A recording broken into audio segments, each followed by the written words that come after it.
The Sphinx, an iconic mythological creature with a rep for trickery and tyranny. Body of a lion, wings of a bird, head of a human. In many a legend, the Sphinx was not to be messed with. But what if it was real? Hello and welcome back to Life's Biggest Questions. I'm your host Rebecca Felgate, and today we're talking about some ancient mythology brought to life as we ask, what if the Sphinx was real? Before we get started, I just want to ask you guys to leave us a comment letting us know which mythical animal or beast you would most like to be real. I'm gonna go with leprechauns. Love me a leprechaun. Also, while you're down there, why don't you hit that thumbs up button and click on that notification bell so you're the first to hear a big answer. The Sphinx traces its origin back to both ancient Greek mythology and ancient Egyptian, each painting a slightly different version of the creature. Both were well versed in riddles, but the Greek mythology paints its Sphinx generally as merciless and deceitful females who kill and eat those who cannot answer their riddles. In Egyptian mythology, they're mainly benevolent but immensely strong men who seem to have a link with the astrological and supernatural, as well as being guardians to the entrances of temples. So to put it simply, if the Sphinx was real, we would need to know what kind of Sphinx we were dealing with, nice or nasty. Although I'm not sure if we could just waltz on up to it like Glinda in The Wizard of Oz and ask if it were a good Sphinx or a bad Sphinx, because we might get eaten.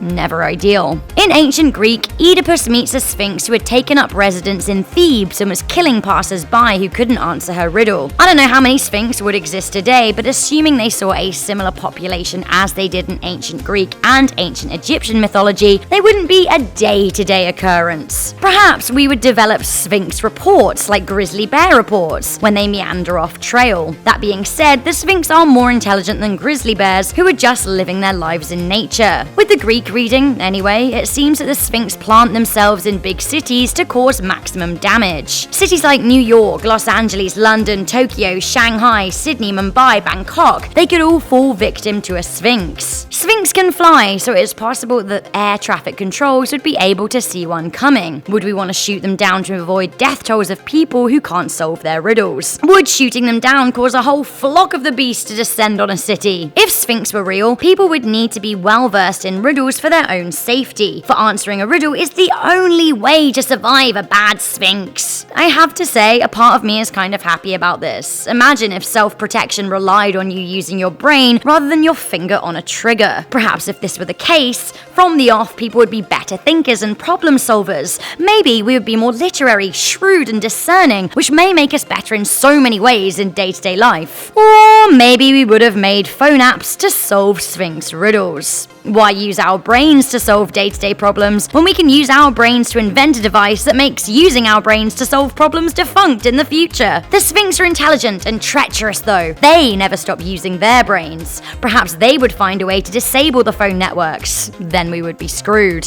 If Sphinx were real, then perhaps there would be a whole new line of business and job roles for some people. Riddle solvers. Don't get me wrong, these would be risky jobs, but they would be well paid. A Sphinx in a city would no doubt be national news, especially with the death and destruction they tend to bring. These riddle solvers would be sent in to try and crack the Sphinx's puzzles, and I imagine these conversations would be televised and cause for a huge celebration when they managed the task. Sure, the televised events would be gruesome. Either people would see the riddle solver being eaten alive by the Sphinx, or we would watch the Sphinx devour itself when defeated. Either way, perhaps these would become the new reality TV show of the day. What could be more exciting? I wonder if the male Egyptian Sphinx and the female Greek Sphinx would mate. I guess they must to keep the population alive. The men are supposed to be ferocious in strength, but much nicer. Perhaps if the lady Sphinx got way too much, we would send in a few chappies to try and distract her, try and quell her civilian killing. We'll see how that one goes. The Egyptian Sphinx have been linked to the supernatural and astrological powers. British writer Graham Hancock wrote of an alignment between the Great Sphinx statue of Giza, the pyramids, and the Nile River, along with the stars and constellations of Leo, Orion, and the Milky Way. He thought the Sphinx was meant to harvest power. Maybe our tricky mates the Sphinx could give us some clues as to what all that's about. They're pretty clever after all, and maybe they know something that we don't. Little factual nugget for you, but Sphinx actually do exist. There's a breed of cat called the Sphinx, spelled with a Y, which originated in Toronto, Canada no less. They are much smaller, more feline, and less winged, and less murderous. To humans anyway. Try telling that to the mice. Luckily, we are rather a long way off these little house dwellers becoming the monstrous pests known in ancient times. So, there is what I think would happen if the Sphinx was real. What do you have to say on the topic? Let me know in the comments section down below. Also, be sure to let me know which mythical animal or beast you would most like to be real. Thank you guys for tuning into this video. Please do leave us a thumbs up, share this video with a friend, and stay subscribed for more big answers. I'm your host, Rebecca Felgate. I'll catch you soon, but until then, stay curious, stay alert, and never ever stop questioning.